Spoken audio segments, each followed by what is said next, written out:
la victoire ou l'insurrection, c'est la petite musique qui monte dans les partis les plus radicaux de l'électorat américain, à gauche comme à droite, même si en la matière, les groupes d'extrême droite aux États-Unis sont les plus actifs. Alors, quelles menaces? Est-ce que ces menaces sont réelles ou pas? Qui se cache derrière et pourquoi? C'est ce qu'on va essayer de comprendre avec nos invités qui sont toujours là, le colonel Père de Young, Valérie Nataf, Jean-Éric Brada. Merci à tous les trois de nous accompagner cet après-midi. D'abord, les faits, rien que les faits, comme le dit David Pujadas.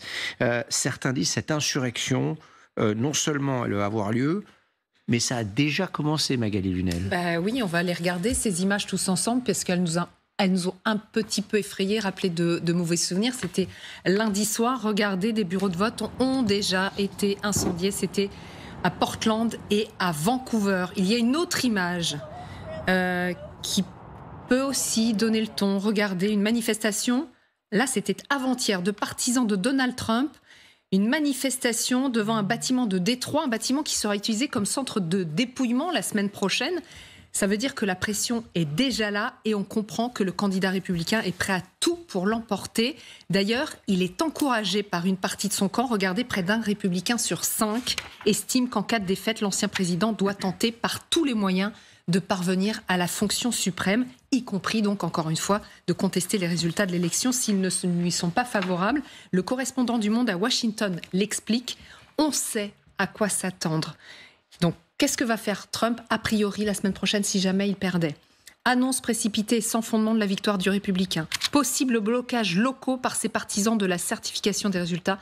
Guérilla judiciaire à front multiple. Alors, une guérilla judiciaire, qu'est-ce que ça veut dire? Eh bien, Donald Trump a déjà tout prévu. Il a en quelque sorte tiré les leçons de 2020 au lieu d'attendre au dernier moment. Tout est déjà prêt, c'est-à-dire qu'il a mobilisé toute une batterie d'avocats qui vont entrer en action dès l'annonce des premiers résultats si jamais ça lui est pas favorable. Et selon le Wall Street Journal, près de 140 millions de dollars, ça fait à peu près 129 millions d'euros, eh bien, ils ont déjà été réunis pour financer des organisations qui, elles, vont tout faire pour que la victoire soit au rendez-vous. Donc on le voit, la tension est palpable. Vous nous parlez de guérilla judiciaire. Est-ce qu'il y a des risques de violence? Oui, et ces risques sont réels. Là encore, le correspondant du Monde à Washington l'explique. Le cauchemar ne serait pas un grand 6 janvier centralisé à l'instar de l'assaut du Capitole en 2020, mais une prolifération de petits 6 janvier. Et donc, des États sont déjà sous haute surveillance, notamment les swing states. Vous le savez,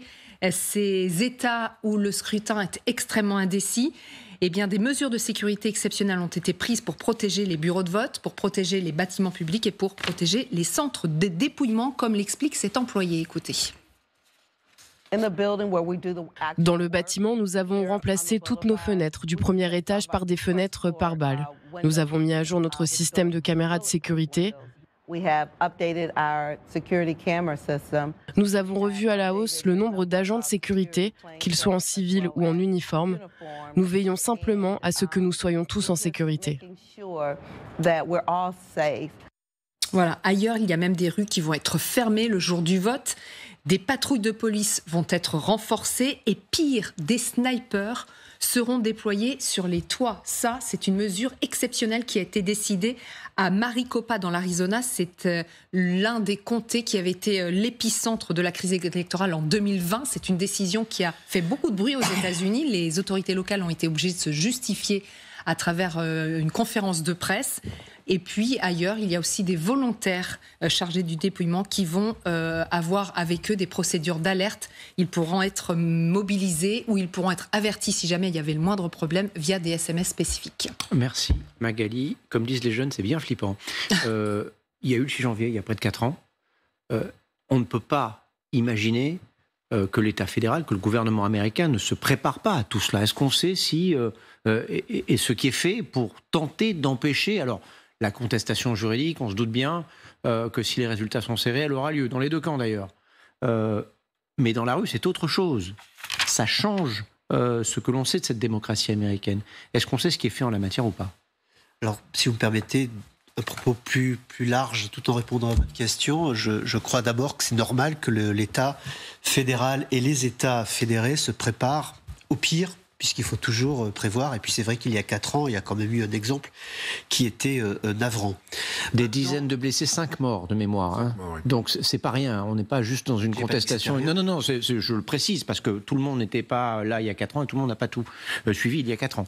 Pour autant, et vous le dites vous-même, c'est flippant. Moi, je trouve dommage qu'on mette en avant comme ça une violence politique qui n'a pas encore eu lieu et qu'on fasse comme si elle allait arriver, alors que pour l'instant, dans un processus démocratique qui se déroule bien et qui se déroule normalement. Il y a des élections qui vont avoir lieu le 1er mardi, après le 1er lundi de novembre, comme tous les 4 ans. Enfin, il y a des manifestations, il y a des... Deux tentatives d'assassinat. Il y a eu, j'allais y venir, hein. Oui, j'en suis sûr. J'allais y venir. Il y a des manifestations. La manifestation est une manifestation démocratique qu'il faut respecter et qui est en plus un droit de la Constitution. C'est le premier amendement. Donc moi, ça me choque pas particulièrement qu'il y ait des manifestations, même si elles sont pour dire Trump est plus grand, plus beau. Bah, ils ont le droit de le dire. Et pour l'instant, ils ont défilé dans le calme. Ce qui s'est passé à Portland est d'une autre nature. C'est criminel.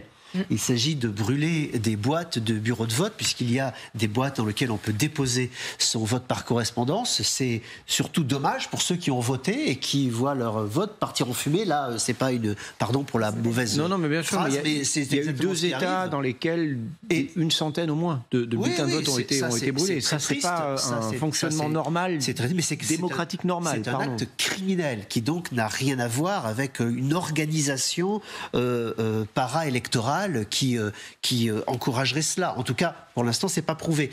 Je termine en disant, c'est vrai qu'il y a une violence politique exacerbée actuellement avec la tentative d'assassinat à 2 reprises contre Donald Trump. C'est pour ça que moi, je trouve dommage pour l'instant de laisser penser que ça pourrait arriver. Je crois que ça n'arrivera pas.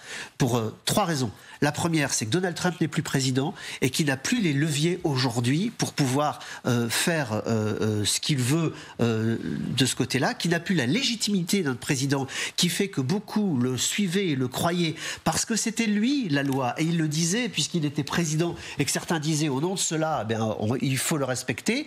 Et ensuite, je crois que le Parti républicain ne suivrait pas Donald Trump sur cette voie, parce que si Donald Trump perd, c'est terminé, on tourne la page de Trump. J'espère que vous avez raison. Voilà, j'aimerais être aussi optimiste que vous. Simplement une petite question, Valérie Nataf. Un sondage publié aujourd'hui dans le Wall Street Journal dit 2 choses. D'abord, qu'une majorité d'Américains pensent qu'il y aura des violences si Trump n'est pas élu. Et dans les États pivots, 2 tiers des électeurs de ces États estiment que Donald Trump n'accepterait pas une défaite. Alors, moi, cette question, cette phrasologie, elle m'interpelle. Qu'est-ce que ça veut dire, n'accepterait pas sa défaite? On a compris, c'est ce qui s'était passé en 2021, quand le président sortant défait dans les urnes, puisque, il faut le rappeler, tous les recours contre le résultat de l'élection présidentielle en 2020, tous les recours ont été perdus par l'équipe de Trump. 60 sous votre contrôle. 64 ? Voilà, 64 recours, tous perdus. Donc, on voit ne pas accepter la défaite pour Donald Trump, c'est une guérilla juridique, rien que de très démocratique, de la violence. Peut-être, moi je suis assez sur la ligne de Jean-Éric. D'abord, je pense qu'un événement qu'on prédit, en règle générale, ne se passe pas. Ce qui était extraordinairement... j'allais dire flabbergasting, pardon, mais étonnant en 2021, c'est qu'on ne s'y attendait pas. En tout cas, moi, je ne m'y attendais pas. Et donc, l'éruption de la violence et de cette émeute dans le temple de la démocratie américaine, le Capitole, a surpris tout le monde. Là, à force de dire on a peur d'une violence, etc., j'ai le sentiment que ça veut dire que ça n'arrivera pas, que c'est une forme d'exorcisme préemptif de ce qui peut se passer. Donald Trump n'a jamais accepté sa défaite. C'est pas qu'il l'accepterait plus maintenant ou il y a 4 ans. Il n'a jamais accepté de perdre. Cet homme est ainsi fait que perdre, être un loser, ça lui est totalement insupportable. Et c'est ce ressentiment et ce sentiment d'humiliation d'avoir dû concéder, même s'il ne l'a jamais fait, lui, concéder une défaite, qui l'emmène aux outrances aussi d'aujourd'hui. Donc, est-ce qu'il peut y avoir des violences ? Peut-être, je suis assez sur la ligne de Jean-Éric, avec la différence sur le Parti républicain. Je crois que le Parti républicain a été, pardon du terme, marabouté par Donald Trump. Pardon d'interrompre, ils sont maraboutés sur le plan politique. Maintenant, il s'agit de savoir s'ils vont s'engager dans une voie qui ne serait pas légale et qui permettrait d'arriver à une révolution. Ça, je ne le crois pas. Et je crois qu'ils s'arrêteront, d'autant que si Trump a perdu, c'est la fin de l'époque Trump. Donc ils vont vouloir passer à autre chose. Je vais vous donner juste un chiffre, 1430 groupes haineux, hate group, comme ils sont référencés aux États-Unis en 2023, ça c'est l'année dernière. Pour vous donner un ordre d'idée, c'est 2 fois plus qu'il y a 24 ans, c'est-à-dire en l'an 2000. Ces hate groups, ce sont les anti-gouvernements, ce sont les complotistes de tous bords, ce sont les néo-nazis, etc., etc., etc. Trump n'est plus président. Il n'a plus les leviers. Je reprends ce que vous dites. Et le Parti républicain n'accepterait pas qu'il soit derrière ce qui pourrait ressembler à un nouveau 6 janvier. Est-ce que vous êtes d'accord avec ça, ou est-ce que pour vous le risque de violence, il existe, comme le dit le correspondant du Monde dans ses articles relevés par Magali? Comme vient de dire Valérie, le problème c'est que comme c'est un événement qui est quasiment prédit, il n'aura peut-être pas lieu. Le vrai problème, encore une fois, c'est la fracture dans ce pays. Vous vous rendez compte, c'est absolument incroyable. Très concrètement, Trump, comment dire, n'a que des problèmes. Son armée, par exemple, d'un matin, vous avez des troubles. Il faut bien que la garde nationale intervienne, éventuellement son armée. Aujourd'hui, il a couteau tiré avec son armée, puisqu'il souhaitait avoir des généraux nazis il y a une dizaine de jours. Il a demandé très concrètement à son armée d'éventuellement d'être prête à intervenir contre l'ennemi intérieur. Donc on voit bien que l'armée américaine va résister à tout ça. Donc ce qui va se passer, c'est qu'il peut y avoir des tensions. Le problème, c'est que si... pour qu'il y ait coup d'État, il faudrait que l'armée suive Donald Trump, globalement, oui, voilà, c'est ce que vous dites. Et ça, rien de moins sûr. Le seul problème, c'est encore une fois, c'est les troubles. Qui va gérer les troubles? Trump, il ne va pas bouger. Évidemment, l'expérience du mois de janvier 2021 est là, donc il ne va pas recommencer les mêmes errements. Il sait ce que ça lui a coûté. Mais est-ce qu'on peut faire une nuance, Jean-Éric, entre insurrection et coup d'État? Ah oui, évidemment. Non, mais il peut y avoir des troubles, effectivement, mais des fadas, il y en a partout. Donc des gens qui vont foncer sur les bureaux de vote. Ils sont quand même très armés aux États-Unis, les fadas. Les rentrer dedans, ils sont blindés, quasiment tous maintenant. Ils seront contrôlés par la police, par la CIA. Qu'il y ait des gens qui aillent brûler des magasins, mais ça s'est vu dans l'histoire américaine maintes fois. Qui aillent renverser des poubelles, brûler des voitures, vous en aurez certainement. Mais ça s'arrêtera là. Enfin, c'est regrettable, mais je crois que ça s'arrêtera là. Il faut comprendre aussi que la démocratie américaine repose sur des piliers extrêmement solides et qu'elle est extrêmement résiliente. Mais on a dit qu'elle avait vacillé le 6 janvier. Non, c'est pour ça que je vous pose la question. Après le 6 janvier, le Congrès a voté une loi pour changer les règles du 6 janvier, justement, pour faire en sorte que la certification ne repose plus simplement dans les mains du vice-président, qui est désormais une vice-présidente. C'est donc une commission qui peut discuter éventuellement ce qui se passe. Les tribunaux ont également pris des décisions disant que, par exemple, les certifications doivent être faites obligatoirement avant la fin novembre et qu'on ne fait pas durer, qu'il y ait des procès ou pas. Et que les procès peuvent se continuer, mais les certifications doivent être terminées. Donc, toute la procédure du collège électoral va, comme elle est écrite, en réalité, va se dérouler. Non mais, Jean-Éric, est-ce qu'on se rend compte, et je sais que vous vous en rendez compte, mais nous parlons des États-Unis d'Amérique et on est en train d'évoquer la possibilité d'une insurrection, d'un coup d'État. Il y a eu quand même en 4 ans le terme est galvaudé, pardon, mais il y a eu une bascule d'un moment démocratique. Mais pardon, à tous les deux, Valérie, je vous interromps, mais la raison pour laquelle on en parle et la raison pour laquelle on a décidé d'en parler, nous, ici aujourd'hui, c'est parce que les Américains eux-mêmes sont... Non, mais attendez, je ne suis pas du tout en train de dire qu'il ne faut pas en parler. Non, je ne suis pas du tout en train de dire qu'il ne faut pas en parler.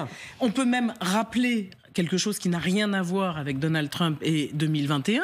Il y a eu un attentat terroriste par des suprémacistes blancs en 1995 avec une camionnette bourrée d'explosifs à Oklahoma City. Donc, Timothy McVeigh et Terry Nichols. Donc, tout cela est possible dans ce pays, bien sûr, et il faut commencer à y penser. Mais je pense que d'abord, il y a eu des peines pour les émeutiers du 6 janvier. Il y a eu des peines extrêmement lourdes. 900 d'entre eux. Voilà, 900 d'entre eux. On est préparé à quelque chose. Les policiers qui étaient d'une certaine manière débordés lors du 6 janvier ne le seront pas, je vous l'assure, après cette élection. Il y aura des renforts. On voit qu'il y a déjà des barrières, des barricades, etc. Tant mieux. Il vaut mieux prévenir que guérir. Et la boucle est bouclée. Steve Bannon a quand même dit il y a 2-3 jours, ou hier, en sortant de prison, un ancien conseiller de Trump a fait la et on va en parler préconiser tout à l'heure dans le éventuellement une grand dossier de insurrection. Steve Bannon, c'est une promesse.